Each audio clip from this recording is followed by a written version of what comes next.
everyone, Madilynn Dale here, the Chapter Goddess. I am a mom, author, blogger, freelancer, podcaster, producer, and overall creative. With this show, I really want to focus on creatives and bring their authentic self to life. How are they motivated to pursue their passions? What have been the struggles along the way? Does self-care play an important role in who they are today and how they connect with the creative flow? Bringing one's authentic self to the forefront is important in this world that we live in currently. Sharing your self-care, your tips, and how you stay on track for things without losing it completely is also important. Self-care is not talked about enough, and authenticity and self-care are what I like to highlight with my creatives, as well as getting to know them. So get ready for a fun and entertaining show. Hit the like button, subscribe if you haven't already, and let's get ready to meet this episode's guest. Hey guys, and welcome to another show. I am excited for you guys to meet this new author, and I'm excited to have a horror author on the show. It's been a little bit since I've had one on here, so I'm excited to pick his brain and find out more about his work and his journey as an author. But while I've got your attention, hit the like button and subscribe if you haven't already. Share this with your friends on your profile and drop us a comment. Bring us your questions. Well, without further ado, here is our guest. Oh, and today this episode is sponsored by Creative Edge Publicity. So don't want to forget to mention that. So, hey. Hello, Madilynn. How are you, everyone? Friend? I'm very good, thank you. Awesome. Go ahead and tell our listeners and viewers who you are and what you've got out there in the world. So my name is Colin Leonard, and I'm a horror author from County Meath in Ireland. And my debut novel was just released this week. And that's a picture of the cover. Behind it it's called Country Roads. It's set in Ireland, and it's got horrible little Irish monsters tearing up the place. Apart from that, I have some stuff out in a bunch of anthologies, one of which just released yesterday, which is Horror Library Volume 8 from Dark Moon Books. And that's really good. It's got a load of brilliant authors in it. And I have a story called Clay, which is also set in Ireland, up a mountain. Ooh, awesome. And for you guys watching, here is a Country Roads, a little bit of the cover and a short synopsis if you want to check it out. And I'm going to apologize if my son, if you guys hear him in the background, he is full of energy and it is too hot for us to get outside today. I thought that was a ghost in the background. Yeah, if only. I mean, that would definitely make banshee. it more interesting. My cat might wake up too. He decided to go back to sleep over here. But so, Colin, tell me a little bit about your journey into the publishing world. Okay. Well, there was a long journey because, as you can see from the grey hairs and the fact that I'm a debut novelist, I didn't just jump into it. I was always into writing, but life would have got in the way quite a lot of times. Now, I remember back in 2006 was when I got my first short story published in a magazine called Dark Tales, an English magazine, which is still out there actually. And I got a few things published around the same time, but I didn't really quite understand about the publishing industry, and got, as I say, distracted by life and other things until I guess around about 10 years after that, I made a concerted effort to really give it everything and learn more about the industry, put together some stories that I wanted to write, look into how to get them published, I and concentrate on getting a novel out as well. So I was lucky enough when I wrote Country Roads, it was picked up by Bridgescape Press, who are they're a really great publisher in Kansas over in America. They've had a Stoker nomination for one of their collections, and they're Steve and Heather are just so wonderful. So I was really lucky to get picked up by them, and it's a long process. I think that was about 2 years ago from them saying yes to last week's release. Yeah. But it's uh, it's worth it. And in the meantime, I've been trying to get other stories out there as much as possible, and really concentrating on the horror scene, which is what I prefer to write in. Yes. And how did you find the patience to make it through this process? And I say that because I'm not the most patient person myself. I don't know why, but that's just how I am. But how did you find that patience? Did you struggle with it? Um, yes and no. I suppose the fact that I've been thinking of myself as a writer for so long without much happening in the publishing world, but I always felt that it was going to happen. I just needed to work at it, and I guess I would have garnered lots of advice from books, from podcasts like yours, um, that really taught me patience and how long the game is. Uh, so and then you just you don't dwell on things. Let's say if you write a novel and you send it out to, whether you go agents, small presses, or self-publishing. If you go self-publishing, obviously there's a whole other side of things that you have to learn. But even if you're sending it to an agent, you mightn't hear anything for 6 months. So just keep writing other stuff in the meantime. The more you have that time, like books don't have a sell by date, your writing doesn't have a sell by date. So um as it, there's plenty of work to be doing while you're waiting for to hear back on other things. Yes, and I love that you mentioned the sell by date because there are a lot of authors from the past that their work didn't even become famous until they were dead, if you think about it. Oh So yeah. it's crazy. Um, so what has drawn you to horror? Was that something you enjoyed reading when you were younger? Yeah, absolutely. Like there's a lot of strands, I guess, from I get asked quite a lot why horror, and there there's multiple strands. One, I was always a big reader as well, and I grew up in a house full of books. My grandfather was a poet. He was published in some national newspapers as well as doing the day job. But so there was books everywhere in the house, and we would have got children's classics. The ones that really appealed to me were the big horror tree, as it were, Dracula, Frankenstein, and Jekyll and Hyde. So, and then from there, there was also old dusty anthologies with the likes of Poe, and then more modern ones from my uncle, my father, and that would have had 70s kind of weird stuff going on, similar to things like um, Tales of the Unexpected, that kind of vibe.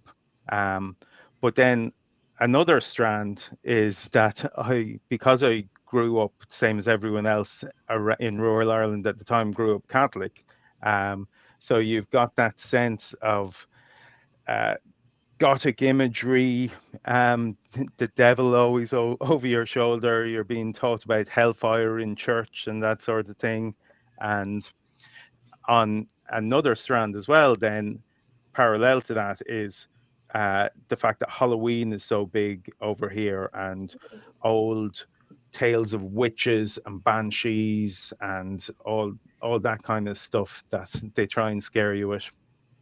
Oh yes, some of those older stories. I love to hear those. I have a lot of Irish heritage and Scottish. It turns out that we found out recently.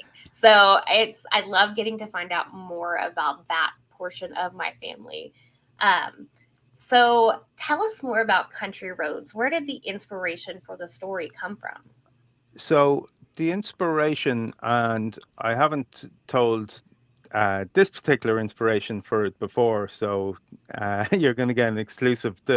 Originally, I was thinking about I've done a lot of traveling, and I used to pick up masks in lots of places that I went to, and of and the scarier the better. If they were demons, um, or monsters, or just ghastly looking things, the more so the better. But I was surprised that in Ireland we don't really have. If you're a tourist and you come to Ireland, you can't really pick up an Irish mask of a banshee or a cluracan or something. So I thought, okay, I'm going to do that. That's what I want to do with my life. I'm going to make masks. Now, I'm not able to make masks, but I did an awful lot of research about making them.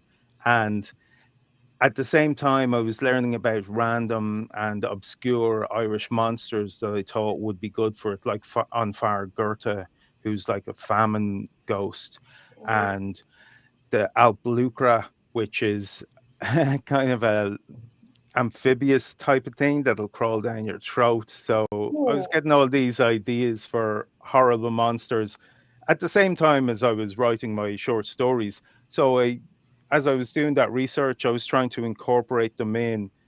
And as part of where I live in the middle of nowhere out in County Meath, and I was driving these country roads to work late at night, early in the morning, and that sort of vibe brought me back to when I was a kid over the other side of the county, walking with my brothers through those country roads in the dark and trying to frighten each other. And I thought, what kind of monsters would crawl out of these places? So then I started writing Country Roads. Oh, did you have a monster that was your favorite that you've plugged into this book? Into this book, well, the monsters in this book are kind of based on the Cluracan and the Far Goethe, who are, I guess, kind of like evil leprechauns. They're mischief makers, but mischief makers in the way that they have no compassion or sense of guilt. They will tear human beings apart for the fun of it and laugh while they're doing it. Yes, that is brutal. Oh my gosh. So let's talk about your main character or characters for this story. How do they find themselves in everything that happens? So the main character, I guess, and I made a wide cast of characters in this, but the main person we follow, I guess, is Luke Sheridan, who moves down to the area with his wife and his young baby. And one of the reasons he moves down is because his old college buddy, Declan McGuire, is a Garda in the same area. Now, he's I don't know, do you know what that is? It's a policeman in Ireland. So, I was like, uh, okay, so we're bringing friend in here. So, ooh. yeah. So, but he's a policeman in the same way as Harvey Keitel was a policeman in The Bad Lieutenant. He's kind of horrible, nasty, a bit corrupt, and very selfish. So, probably not the best influence on our friend Luke. And at the same time as he's moving down there, there are a series of grisly murders and the remains of um, missing people being found in various places. So, Ooh, gruesome. Love mhm. it. So, with you mentioning that whole like murders and everything in different pieces, how gory does the story get? um, it would be more suggestive gory than dwelling in the gory. It's not an extreme horror book by any means. But there is, when I was growing up, I loved things like Gremlins and Critters and those little nasty monster stories. So there is a nod to that kind of thing. but um, the main horror is in the imagery, the tension, and then there's some human horror as well in the nastiness of some of the people. Ooh, awesome. Okay, so I'm going to take us to another topic here. Since you write short stories as well, which one do you find easier for you to create, the short stories or the longer ones like this novel? It's interesting. When I'm writing a novel, I enjoy the first draft process more than a short story. You can really get lost in writing a novel. It's there every day for you. You don't feel under pressure on the first draft. I find you do your word count and you let it take you whichever way it's going to go. Whereas with a short story, it kind of comes to me fully formed, and the challenge for me then is to get it out and make it appear the way that I envisioned it. But having said that, I love the editing of a short story much more than I do with a novel. Editing a novel can be absolutely overwhelming. You have to do so many passes. I with Country Roads, because I had so many characters, I really had to, in the editing process, break down everything into timelines to make sure that um, there wasn't a person doing something here at the same time as he was doing something there. Um, but when editing a short story, I can get really granular and like spend ages on one sentence being a particular way. So I do enjoy editing a short story more, but I prefer drafting a novel. Ooh. You mentioned the timelines for the novel. How did you keep track of those? Did you write them out in a separate like notebook or? Oh yeah, that was an Excel document or a few Excel documents that had to keep getting revised every time I would have done another sweep. And then once it went to the editors, I had a wonderful editor um, at the start, El Turpit, who came back with wonderful suggestions. And I actually moved quite a few things, changed the ending as well, and a few other things to make it work. But then I just had to be really careful that anything that I changed wouldn't destroy the timeline. So, but yeah, it was Excel sheets basically. Yeah. So mentioning the Excel sheets, when you first started creating this story, did you write out an outline or did you kind of pants it? I wouldn't have written out. I would have written out a basic outline and knowing more or less where I wanted to go, um, but allowed myself kind of chapter by chapter to move to a different character, and I might have developed my notes in conjunction with what I was writing. So it's a little bit discovery, as they like to say. Um, but rather than just lashing into it and seeing where it takes me, I would, while I'm writing one section, I would be thinking about another section and making notes on the next section. So the previous informs the next. I like that. It's kind of like a rough idea of what the story wants to be. And then Yeah. that's what I do with my own stuff. It's always like, okay, I see it going here. As long as I get to this end result, if it veers a little bit, it's okay, right? Absolutely. And then, like, the thing is, after the first draft, once you have, whether you use beta readers or editors or trusted advice, or, something just doesn't work, you're always free to change that. So you can't leave yourself too tied to a plan, I find, you know. So now I'm curious. So your publisher is in Kansas and you're in Ireland. How has the communication been between you guys? Has that been a struggle? I wouldn't say it's been a struggle, and of course, with this being my debut, I I would have dealt with publishers through anthologies before and spoken over email, but never met. And um, I kind of did the same with Bridget's Gate, where they would have emailed back and forth. Now they're a very busy press; they've a lot of books out in the last couple of years. So, um, but I wasn't sure if that was normal, or if I, let's say, lived in the States, would I be calling around for a cup of coffee, or probably not.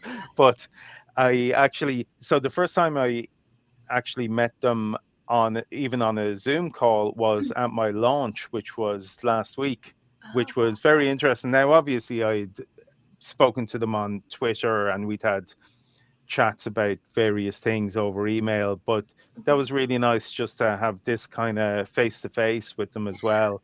But as I say, I don't know. Who knows? I might end up heading over there to say hello and drop in. I mean, Kansas is a pretty cool state, so I'm one under it. So it's as long as you don't come during tornado season, I think you'll be good.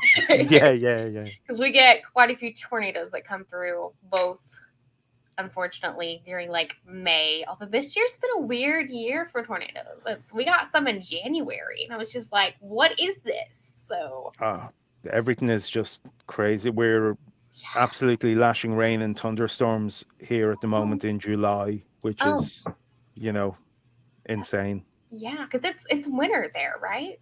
Right now, or is that No, it's summer here. It's okay? supposed to be our one. It's supposed to be our hottest month here at the moment, and we're sheltering from the rain. Well, I mean, I'll take the rain over 108. So, because that's what it feels like here. So, Mm. although it's a lot worse, man. So, the journey as an author, has it been what you expected it to be? Um, has it? Yes and no, in that I hadn't really expected it to be anything.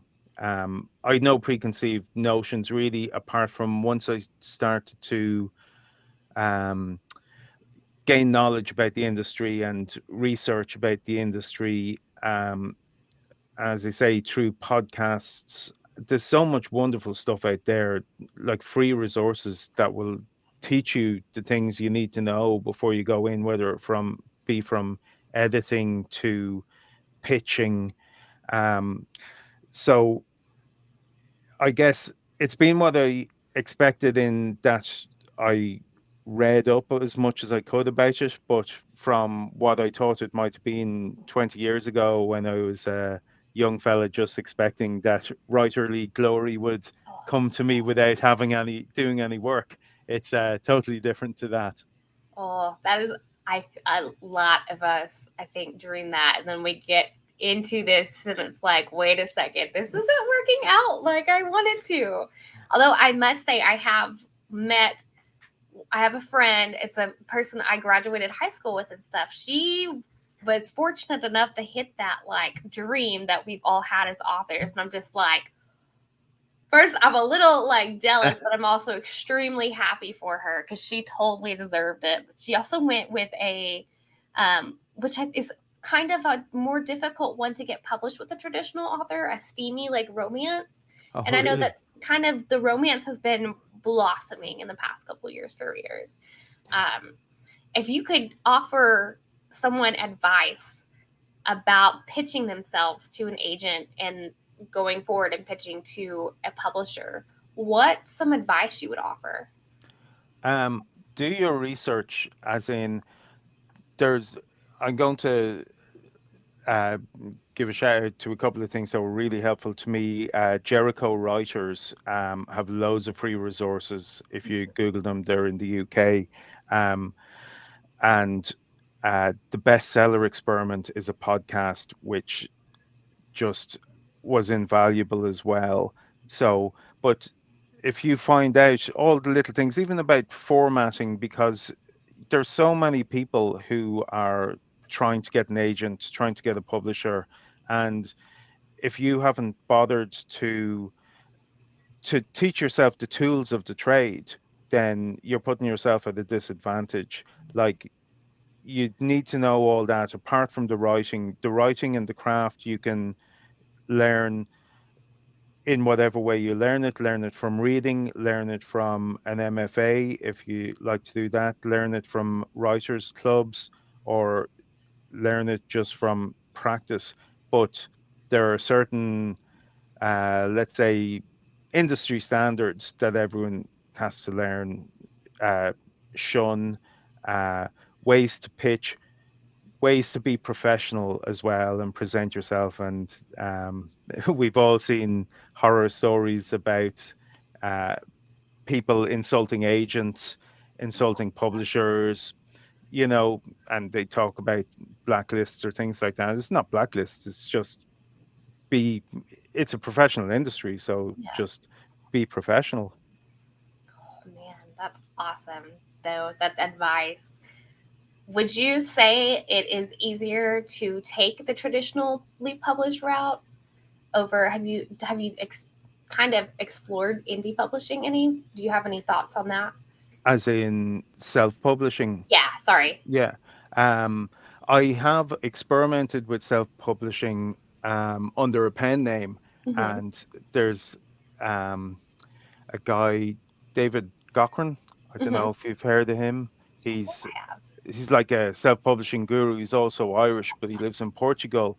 And so I read all his stuff and followed his advice, and that was really good for those same things I was talking about. But the marketing and advertising side of that is just something I wasn't able to give the time to. So like that's a whole other side of things. Apart from you have to set yourself up as your own little business, really. Yeah. And so I have experimented with it and enjoyed playing around with it, but it's not that it's easier or harder. It just needs more time and different skills. Like you can learn those skills. Anyone can, if you have an aptitude for selling yourself or delegating people to sell you or whatever way you want to do it. But I felt that the traditional route was better for me at this time in my life, particularly. Nice. That is a Because good thought. Yeah. Sorry. I think that was the dog and a child. And it's the child. Harrison, I'm almost done. Okay. And the cat. The fan fell and I caught it. Okay, good job. Why did it fall? I was running towards it. Did you run into the fan? Mm-hmm. Okay, well, be careful. You can let Cloudy in. Just let him in. Cloudy wanted to have Okay. something. We'll go. Lord. Dog, child, fans. Yes. Oh, so along this journey, what has been one of the biggest lessons you feel you've learned? Edit.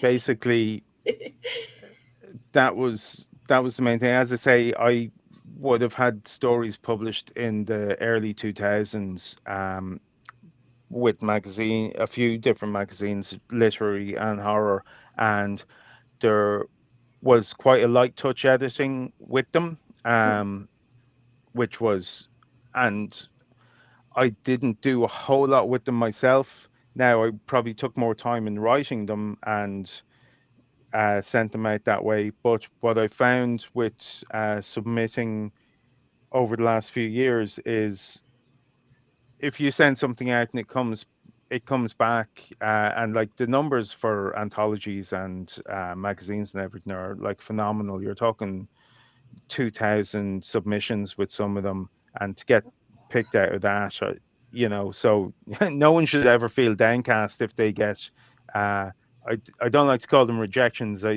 On my spreadsheets for submissions I have declined as opposed to rejected. Yeah. But you can rework it, and you can rework stories to suit different calls.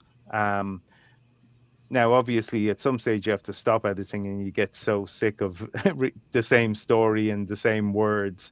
But you can keep reworking, and you'll always spot something or think of something that works better. So that was the one thing I learned over the last few years. And as I said, it become, particularly with shorts, it can be a very enjoyable process. Ooh, nice. Awesome. Well, we are coming up on the end of our time. So Colin, go ahead and tell our listeners and viewers where they can follow you and where they can snag a copy of your book.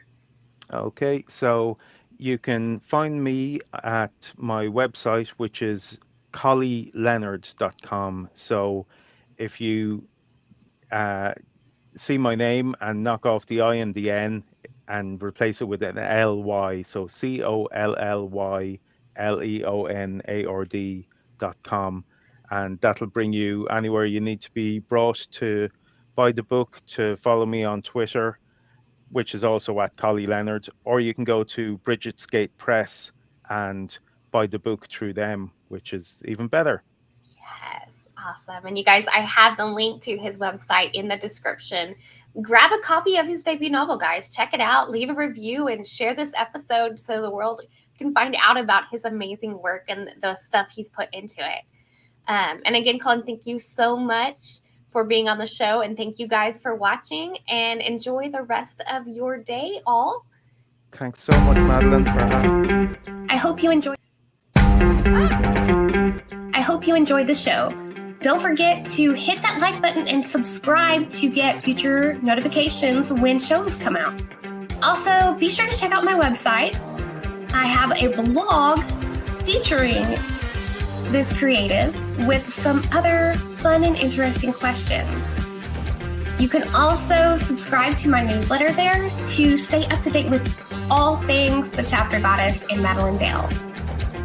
Once again, thanks for watching and have a great rest of the day.